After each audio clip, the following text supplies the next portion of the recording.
Welcome to Living Chassidus. Together, let's live the Chassidus we learn.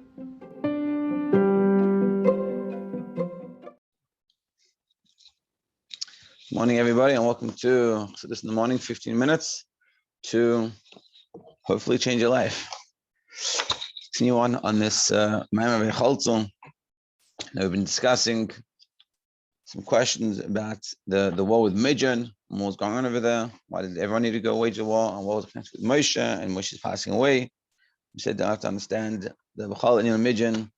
That Midian is this idea of strife and division and ego, or self-centeredness, as he translates it here. And then we discussed also how in Toyo, which is a world with a lot of but not a lot of keli, and it's like different people not being able to join together, and that's people that, so to speak, get into arguments because they can't really come together other things, whereas Midian, we're saying, is like the whole concept of it, sort of the source of this division.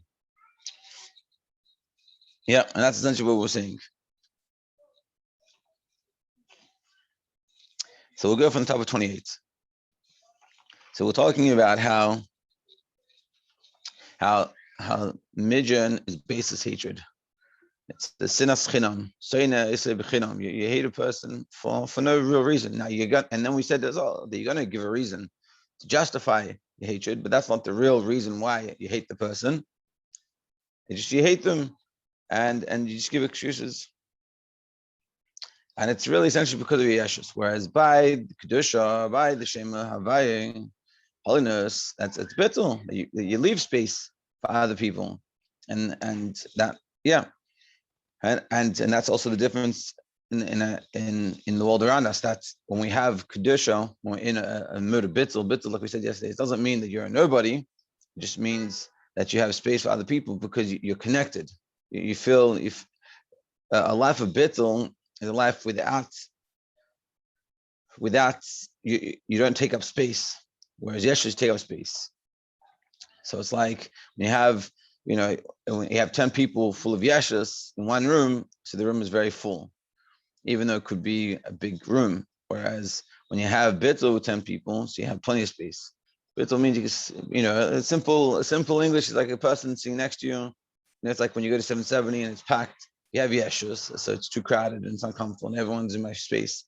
When you have bittul, there's plenty of space for everybody. I'm not talking about a person that has issues of claustrophobic and things like this. I'm saying just normally. Page 28. Because of his Yeshus, he does not leave room for anyone else. He compels him, as a word, to view another's existence as distracting from his own. Therefore, he cannot tolerate that person. Thus, it is primarily his own Yeshus that leads him to view another person as an opponent. So it's very interesting. He's saying that the person is an opponent, the person is negative, not because that person is negative, there's anything wrong with that person, because of our own Yeshus. And we complain that this person is this, or like the story about the Tzemach Tzedek, it's like everyone is stepping on me. It's not their problem, it's your problem. Put your Yeshus, you're getting in the way. So, it's like you walk into a conversation, you start speaking about the conversation, they start arguing with you. And you're like, whoa, why is everyone arguing with me? No one asked you to join the conversation. No one asked you to put in your opinion. And you know what I mean? So the concept explained here is, yes, that's the story of Tzemach Tzedek. As we said this yesterday. That he complained that everyone is stepping on him everywhere he goes. So the Tzemach Tzedek said, what do you expect when you put yourself, you lie yourself everywhere. You get yourself opportunity to get stepped on. So he's opposition to the other person is not to a specific factor. Instead, he sees a challenge to his entire existence. The mere existence of another person detracts from his Yeshus and prompts him to view others as opponents, making it impossible for him to tolerate them. In contrast, the realm of holiness is characterized by bittul. Yeah. As Alter says in Tanya, the holiness encompasses only entities upon which the holiness of the holy must be he rests, can be extended to. And he rests only on such entities that are bottled to him. That in order for Hashem, it says, Hashem says that he and I can't live in the same place. In the sense that if there's Yeshus, then there's no space for God. Whereas if there's bittul, so then there's space.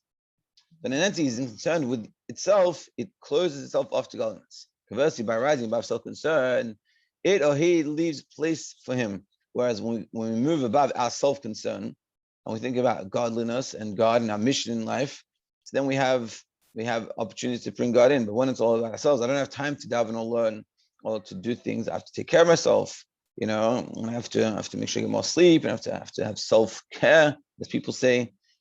Now, of course, there's a certain amount of genuine self-care, but people get it, like misunderstood.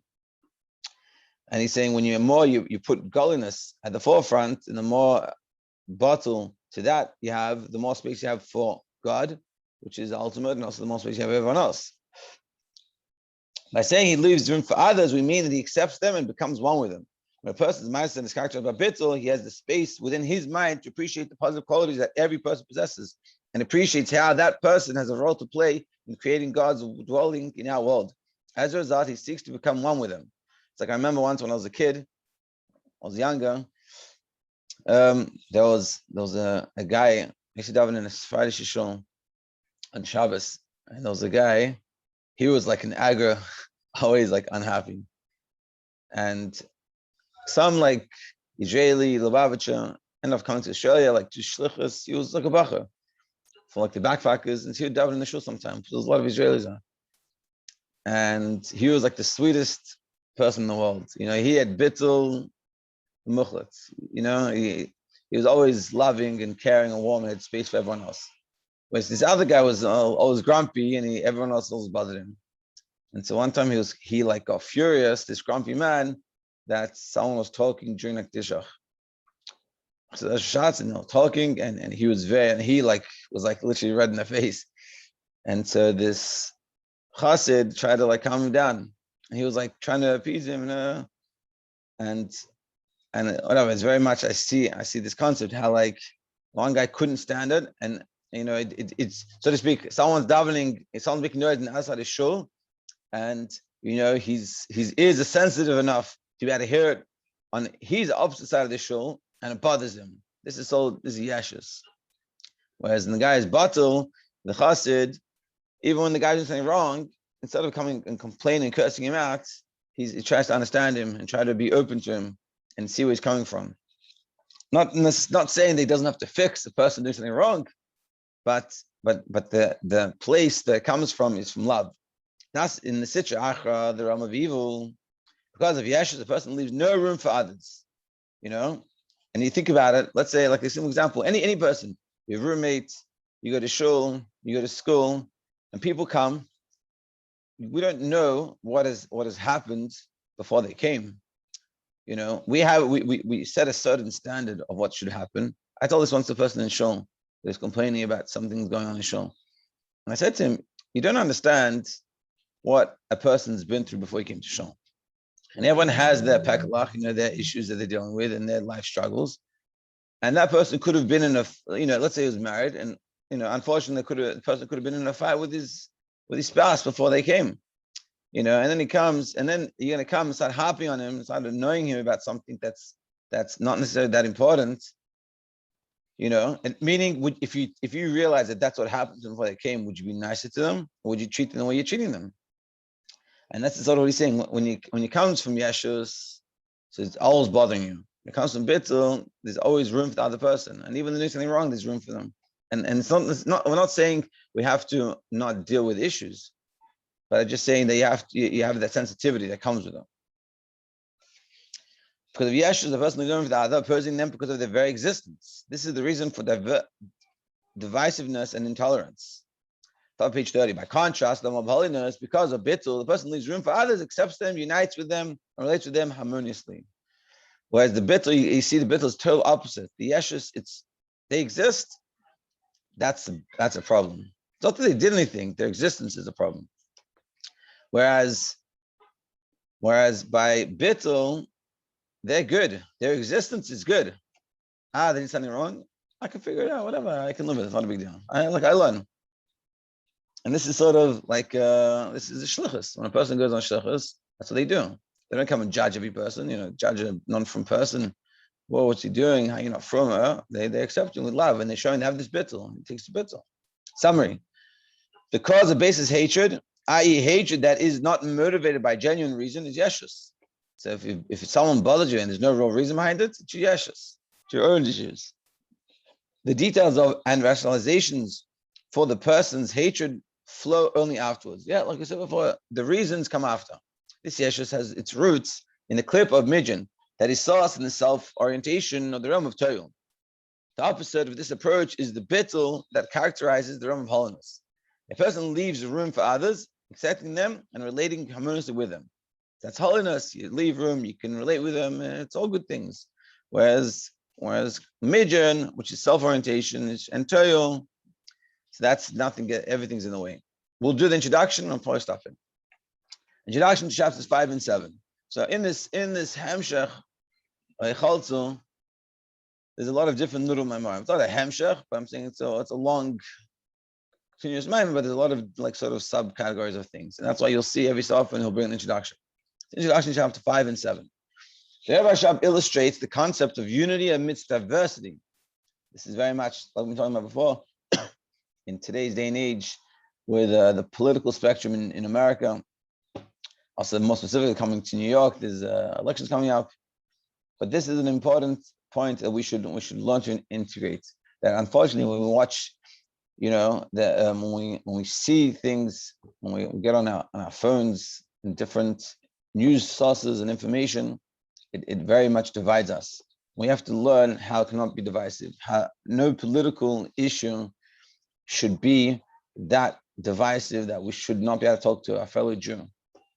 It's if that's happening, then we miss the whole point of everything, and we should sort of go back to square one and just check out our phones. There's another point, but really, and that's what we're learning here. We're learning how we can compromise and not necessarily compromise, but you got to be there for the other person and have that diversity. And person can have a totally different opinion than you, and even disagree with you, but you can still get along. That's how it should be. So Rav illustrates this concept of unity and diversity by explaining the oneness that characterizes the soul and its powers. And how do we understand this? Like we've said this a lot of times, through learning ourselves and through seeing our own body and how it works, and how on one hand our body is very, very individualistic and has very different parts to it, but it all comes together.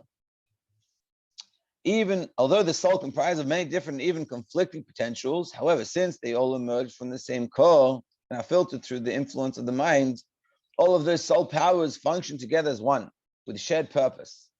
This concept is exemplified through the interrelation of the powers of Chachma and Bina.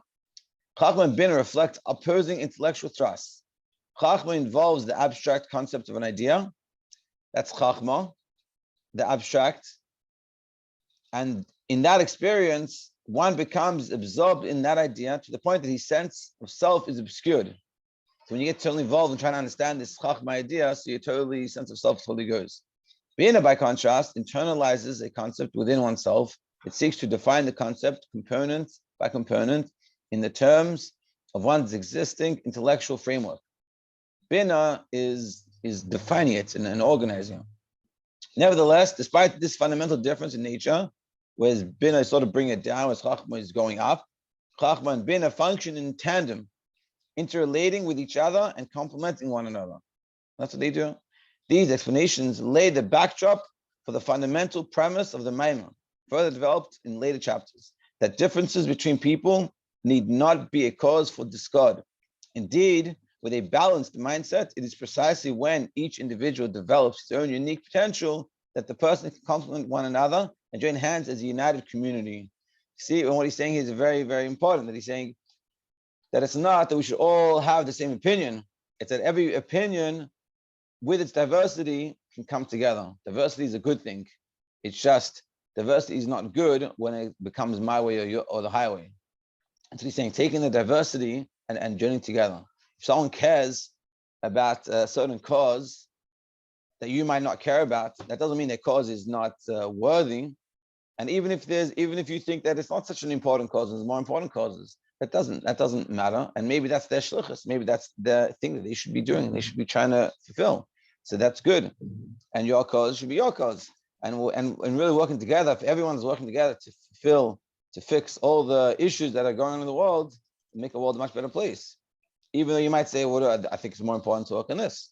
Another person might think it's more important to work on this. That's totally fine. You don't all have to do the same thing. You have to learn that diversity and take that separateness and use them together so we can all do good things. To be continued on Monday. Have a good day. Yeah, and I guess so. The practical lesson here is recognize. Well, essentially, summarize what we did yesterday, and talking about here diversity, recognizing ourselves. Do we get along with people that have different opinions, or is it hard for us? I think, unfortunately, nowadays it's becoming very hard. Someone has a different opinion. Someone disagrees with us. Let's say a simple example is in the conflict with Israel and what happened in Israel. And you might talk to someone and they'll have a very different opinion than you.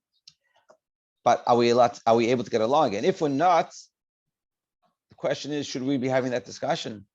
We should be working on ourselves. Is it coming from bittul or not? And if it isn't, then should we be having that discussion? I need to work on my bittul, not my yeshus, sinas chiram, because it's not worth it. Jews fighting is worse than any wars that these people are having. You know, avas chiram is also going to bring Mashiach.